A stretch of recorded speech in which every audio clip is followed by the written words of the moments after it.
Walt Cannon. I've been an electrician 32 years, owner-operator of Cannon Electric.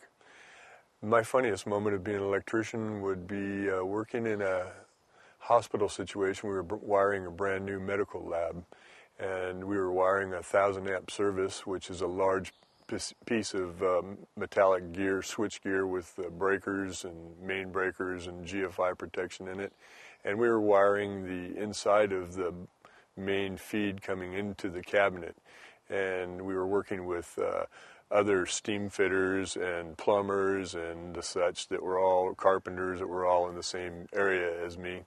And I'd just come back from lunch, and I had went back to work inside of this cabinet. I was inside tightening up major lugs on this wire bus bar, and the plumber behind me had a Ramset, which is a 22 type of a pistol that they shoot anchors into concrete. Well, I had my head in this cabinet, and he shot that gun off onto the concrete, and I bumped my head and thought the whole thing blew up.